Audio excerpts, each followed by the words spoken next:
Traveling the Vortex.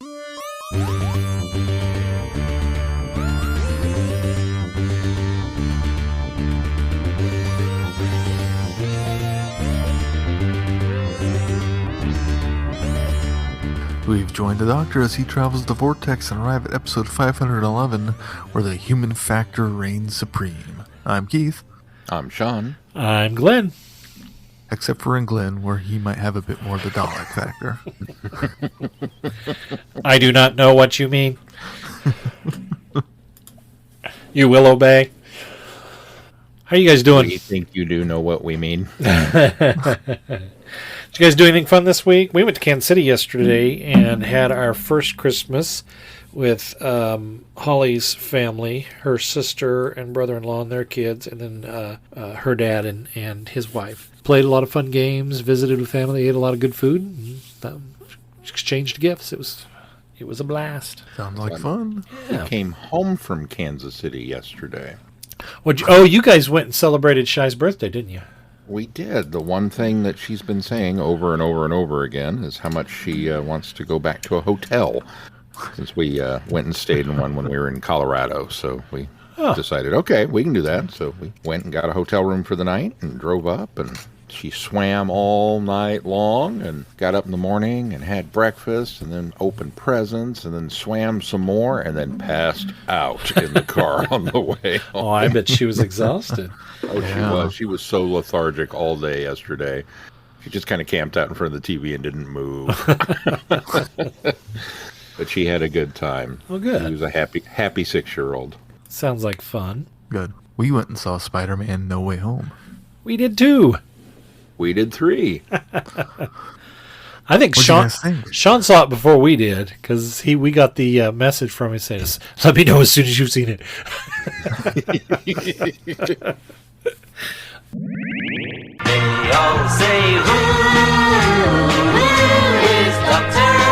Do you collect Doctor Who?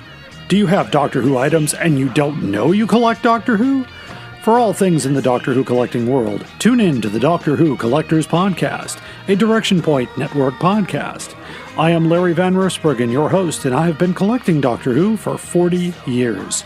With popular features like collection protection and the most outrageous offer, we have a lot of fun. Available anywhere you get your podcasts. You're listening to Traveling the Vortex, a Direction Point Network podcast. First of all, we got a little bit of unfinished business to do. We have to pick a winner for our special keyword contest that we were doing. Sean, explain a little bit about what was happening, and I'll get the Wheel of Fortune set up. Our friends at Looney Labs had gifted us with a copy of Doctor Who Flux, the amazing fun card game. And we thought, since Doctor Who Flux, the TV show, fairly amazing, fairly fun season had been going on, that we would have a contest for it. And all you had to do when listening to our reviews was we gave out a keyword in each episode, and you just had to email us with that keyword so that we knew that you were listening.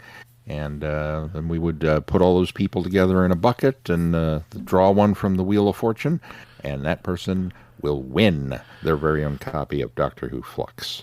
Keep in mind, if you submitted and you, for every keyword you got right or every keyword you submitted, you got an entry. So there are more entries in here than there are actual people that participated. So there was a pretty good pot here to spin from. So, all right, here we go. We're going to spin the Wheel of Fortune. Luck.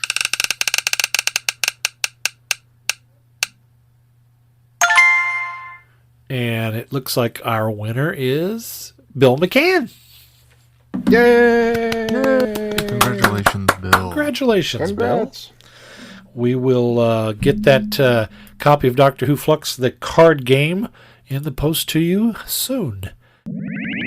This episode of Traveling the Vortex is sponsored by Audible. Audible is the leading provider of audiobooks with thousands of titles to choose from. And you're listening to this podcast, so we know you're a fan of Doctor Who. And guess what? They have lots of Doctor Who audiobooks to choose from. Newer titles like Doctor Who, The Ruby's Curse by Alex Kingston, and Doctor Who, At Childhood's End by Sophie Aldred. You can also listen to titles from Big Finish's Doctor Who audio range.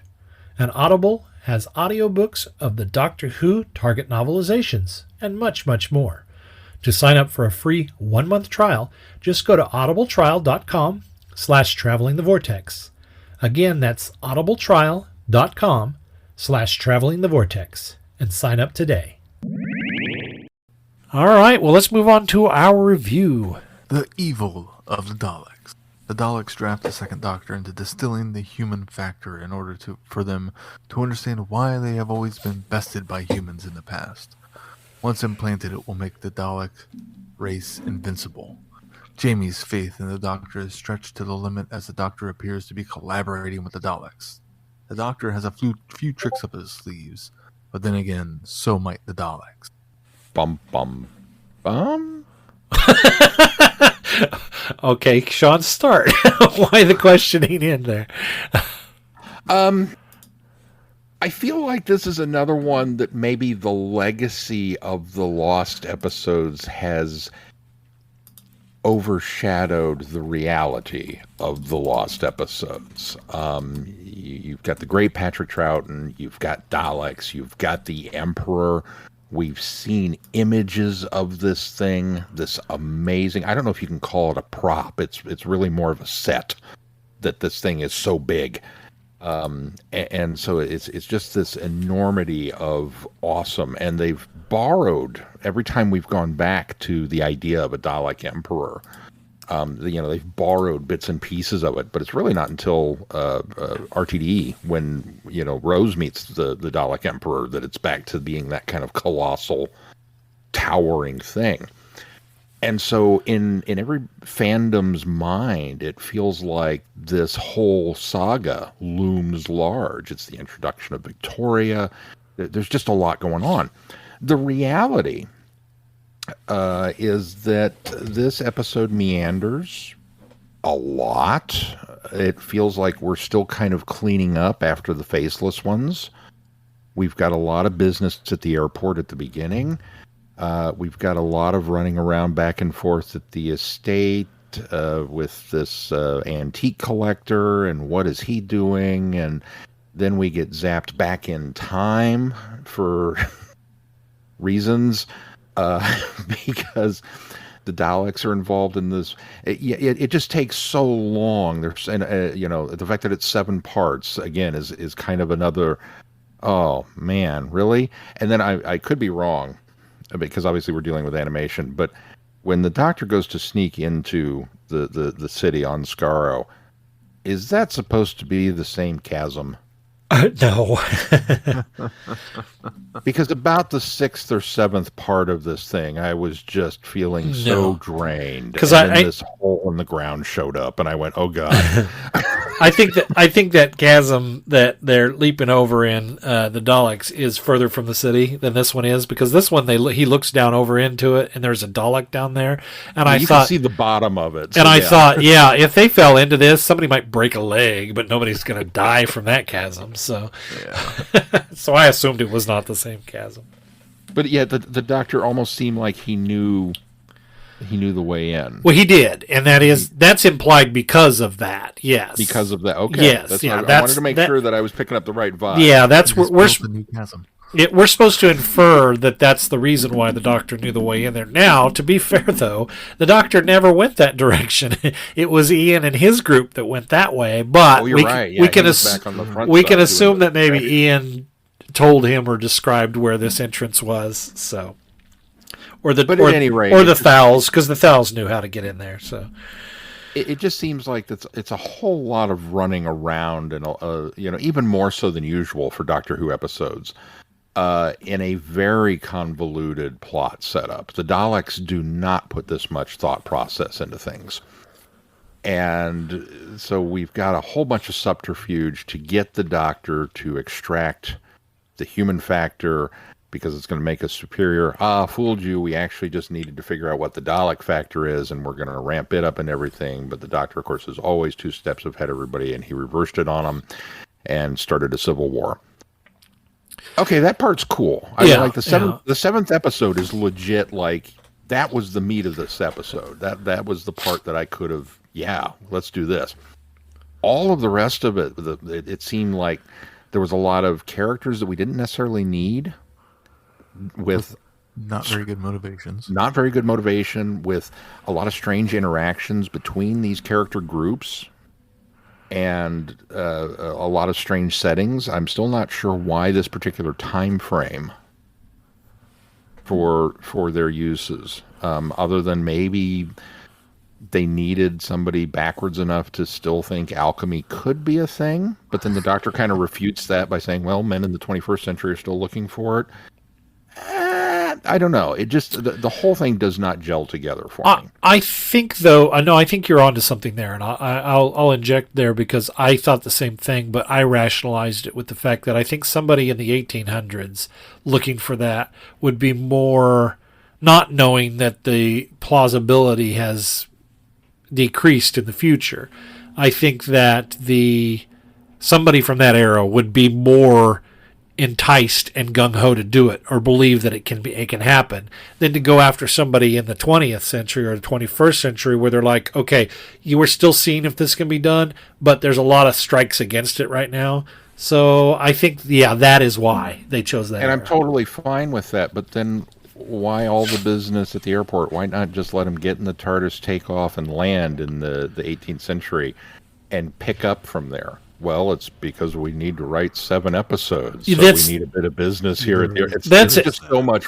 That's exactly what it is, and I mean, they're making a different kind of television back then than we do now. So we're looking back with, we're looking backwards with glasses that we wear in the future.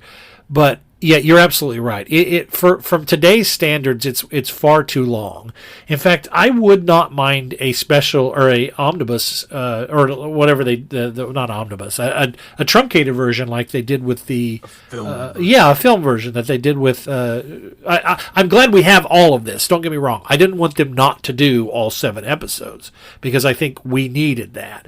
But I also think it would be neat to kind of edit a film length version, like an hour and a half, and really take out all of that meandering that happens in this one, because you're not wrong. There's a lot of meandering, but that's again because that's how they did. That's how they padded out episodes from week to week so that they could fill schedules and things. So there's not a lot you can do. Of that this is like the old adventure serials and movies. This is it's a different era of television. I had to keep bringing myself back to that.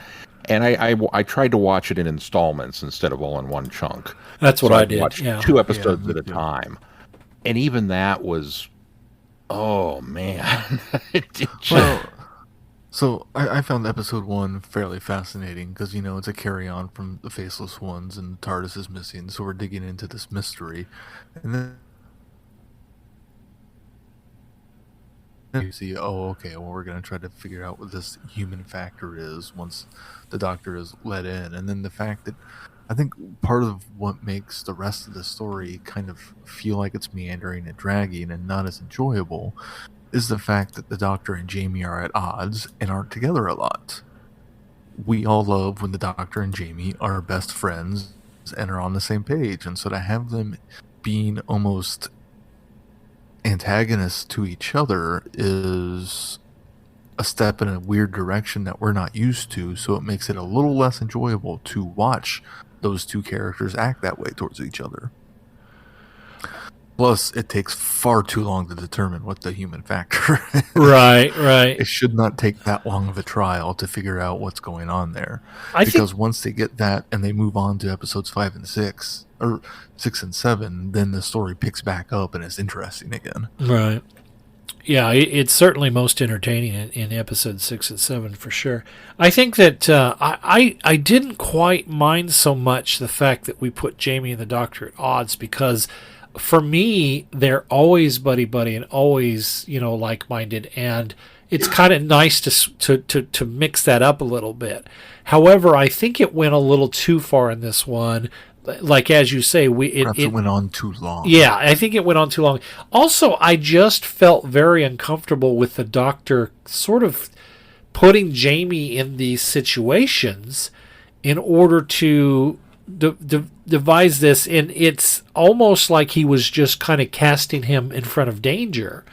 And I think there's a throwaway line later where he says something in some way to imply that Jamie never was actually in danger, but throughout that course of those or episode and a half, when this is happening, I really felt very uncomfortable that the Doctor would do something like that to a companion. Although as Davros says in the Stolen Earth, he uses his companions as weapons, but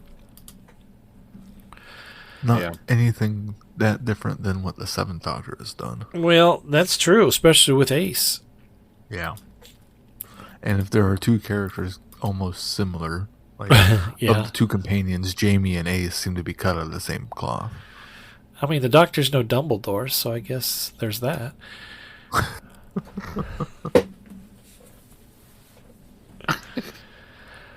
I think the animation on this is superb. The animation looks amazing. The cell animation is still, it's all obviously done in computers, but what I would consider the cell animation, the forefront, is still relatively simplistic, but I think the faces are a lot more expressive. The movement is a lot more fluid. We don't have a lot of that, very stoic stick figure paper doll cutout look in this one, which I appreciated. That's improved. What really, though, pops out with this are the backgrounds. The Daleks look amazing because they're all completely. I mean, and when you do something like that in a computer, we've talked about this before. When you do computer animation, the hardest thing to do is people, but the easiest thing to do is things that are mechanical or non-organic. And everything in this that's non-organic, it looks amazing. And there's a lot of care in shots all the way down to the different camera angles that are used. I'm very impressed when you are showing a guy getting ready to break a board in half, and you change the camera angle to above, shooting down on the board, and then as he breaks the board shatters into pieces, and very much in a realistic way. So there were a lot of little touches, but that was one of the ones that really stood out to me. The sweeping shot around the mansion when they actually do go back in time, before they wake up and they're back in time, amazing. Some amazing perspective work with that. They really it just looks beautiful, and I'm glad it does, because it does meander a bit. So I do find myself kind of looking at the scenery more in some parts, and I suppose there's some bonus to that. Yeah, I think the only shot that really kind of took me by surprise was there was a kind of an outdoor sweeping of the mansion once we arrived in the 1800s, and it kind of went around the corner and then up the wall and into the upper rooms just before Jamie woke up. And for all of the people shots that had been going on beforehand to suddenly get what was very obviously a CGI, computer rotoscoped house, and then up and through the door, that one was it felt very out of place. Which is odd, because it's kind of the perfect use for it. Yeah, I wouldn't think that house was probably rotoscoped. I bet that was just completely model. I think that was model 3D work. But yeah, no, you're right. It does. I don't know that it took me out of the story at all, though. I think I was so impressed with them doing it that it didn't. In fact, I think because all of the backgrounds in all of the shots had a lot of depth and perspective, I didn't feel like that shot was out of place, because we had gotten a lot of really great backgrounds. So I don't know.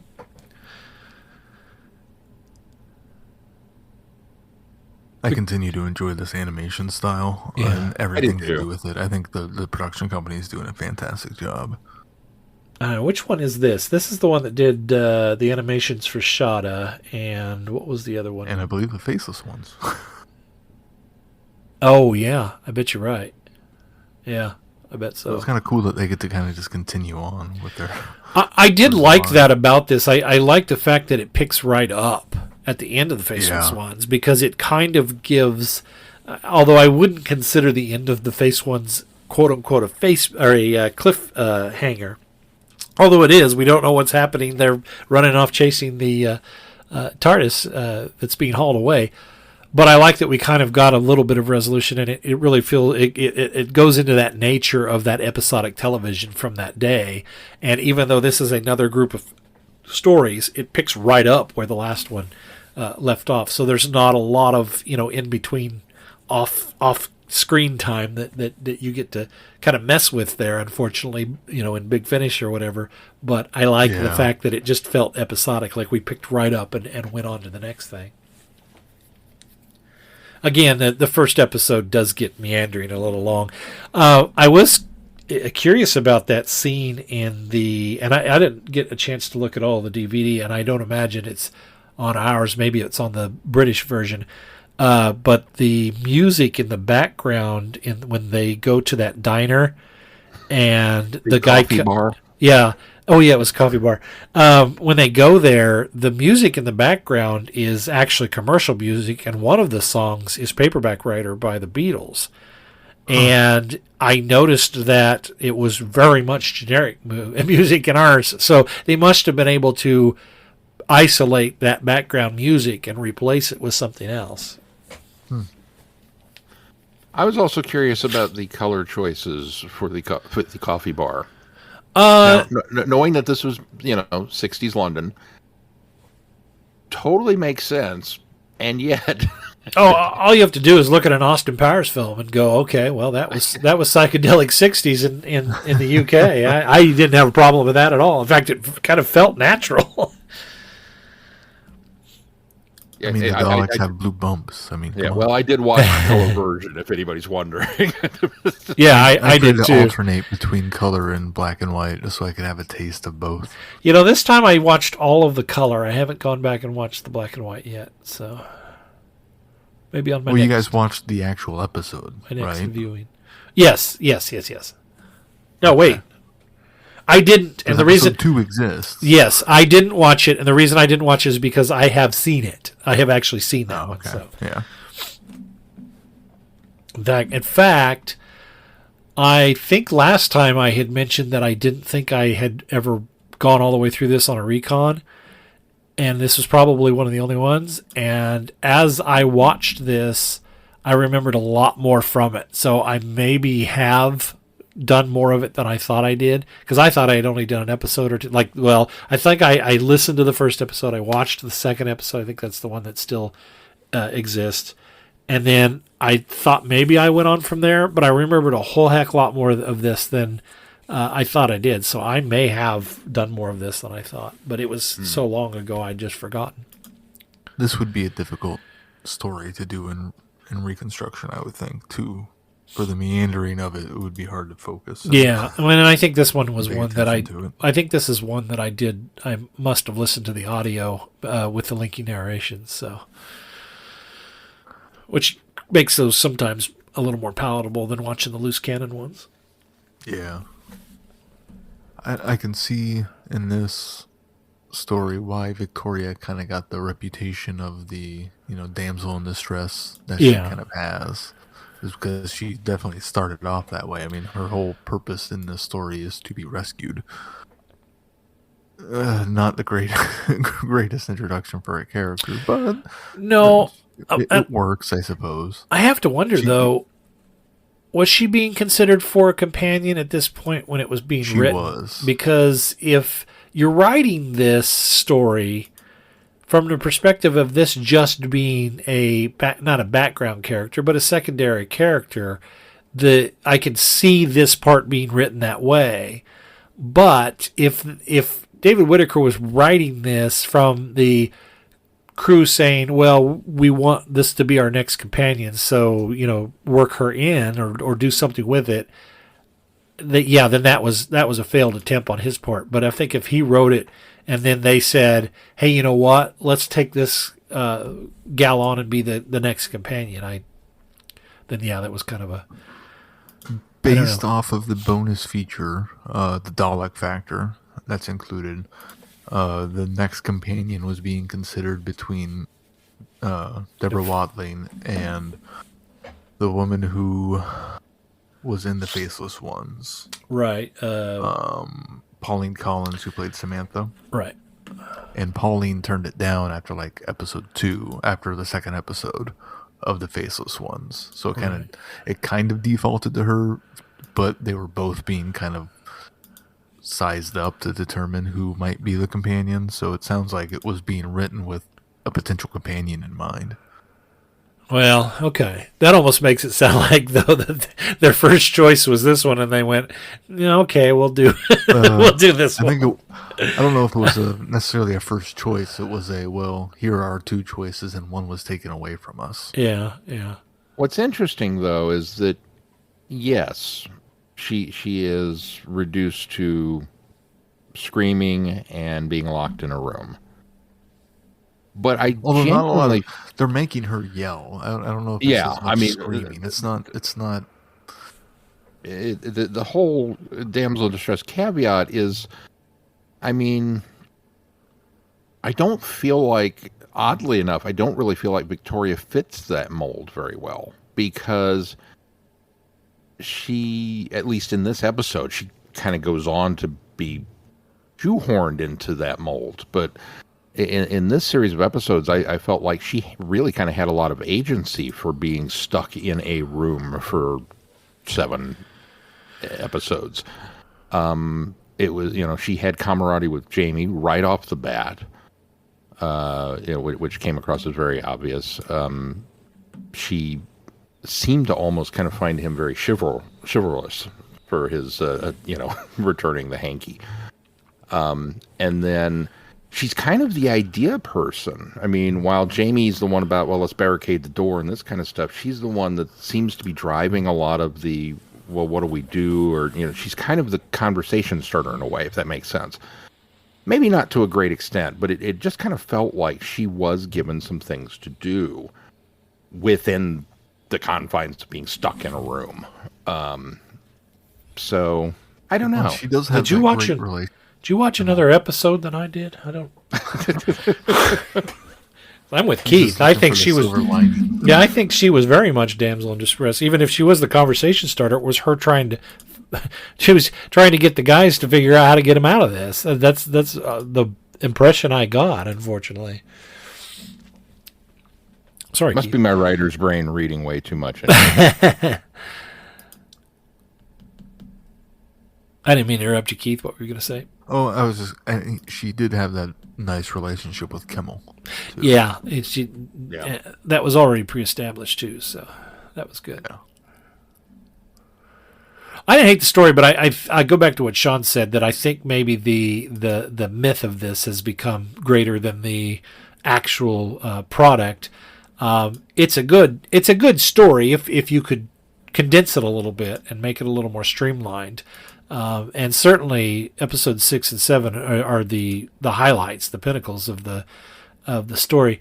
I know that even this time I was surprised, because I didn't remember this about it. I was surprised about the Daleks having done the kind of switcheroo by having the Doctor point out the human factor, also in tandem was pointing out the Dalek factor as well. And so when they kind of pull that switcheroo at the end of the 6th story, I thought, oh, okay, that was kind of clever and interesting little twist. So I liked that about it. They give the Daleks a lot more credit in this one than a lot of stories do. Yeah, this is true. I think part of why I think the story is looked on fondly by fandom is it's got a very strong ending, and it really goes out with a bang. And some people kind of, if the middle is kind of they kind of gloss over the middle and remember the ending more than anything else, because that's obviously the last thing you watch. So if you got a bang of an ending, you're probably going to be a little more fondly remembered than if you had a strong middle and a weak kind of whimper of an end. True. So that's true. And the Emperor Dalek is very impressive. For the handful of people that remember seeing it, I also feel like there's a large portion of fandom that has built this up out of the imaginings of what it must have been like. Yeah, well, that certainly could. Yeah, that certainly could be the case. I think I want to give some people credit for probably getting the ideas from the reconstruction as well. But you're right. There's a good number of people that have never seen it, but they probably built it up more so than it was. And also, we haven't read the Target novelization of it. Sometimes those cast a better light on old stories than they intend to, because somebody will have remembered reading the story and enjoying it, and then sometimes we've even read the novelizations and said, wow, that was so much better than what we ended up seeing on screen. Well, and talk about a condensed version. The novelizations are only so long. Yeah. And usually if it's a 7-episode story, they got to condense down. So that's going to make a lot of this meandering go away and probably fix some of the issues we have with it. So it might be worth a read to kind of give us a better viewing of the story. It's very true. We may have to look into putting it on the schedule. Of course, Patrick Troughton throughout the entire thing is just as wonderful to watch, even in animation. Yeah, agreed.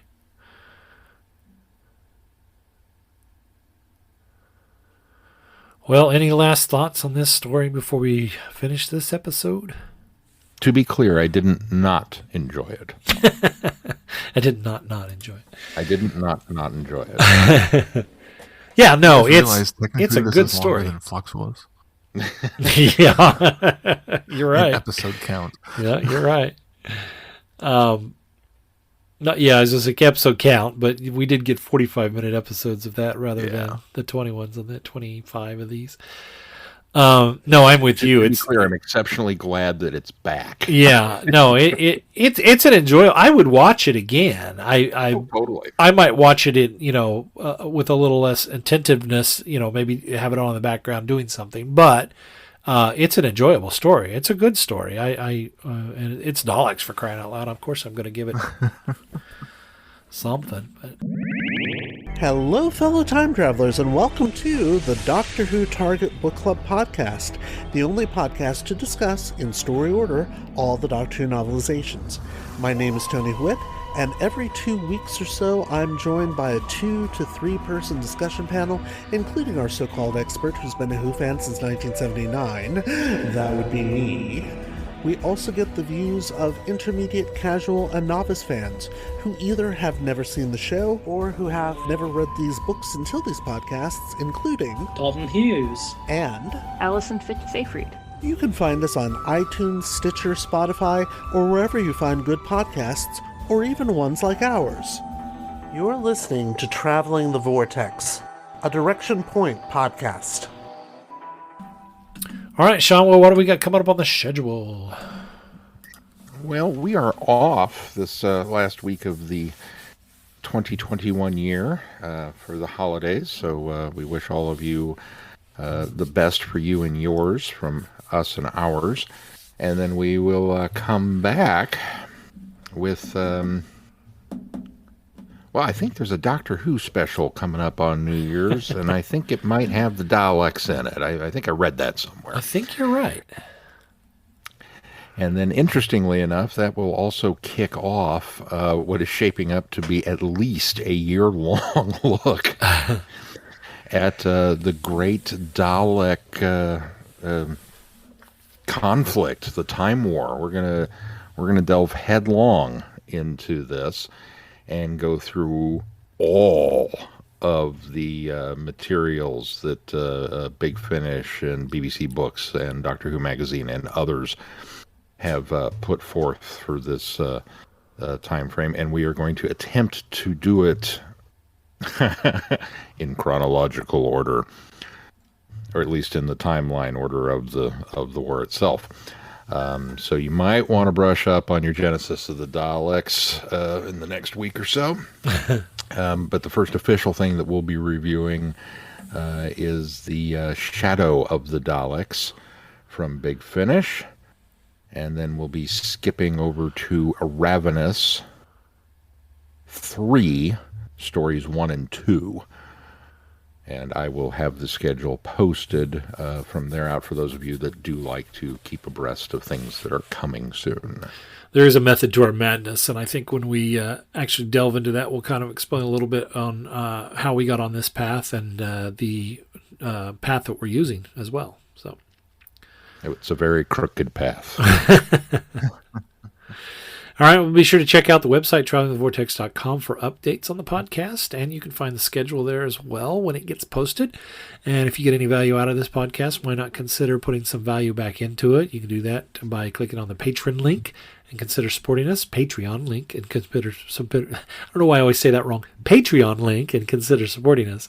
Also, please consider giving us a 5-star review wherever you subscribe to this podcast, and make sure you join in the conversations on our listeners forum on Facebook. Anything else we need to touch on before we close this one? If not, until next time, I'm Glenn. I'm Sean. I'm Keith. Cheers. Good night, everybody. Be seeing you. Thanks for listening. You have been listening to Traveling the Vortex. Doctor Who and all of its associated programs are owned and trademarked by the BBC. No infringement is intended or implied. Direction point! Direction point! A Doctor Who podcast network.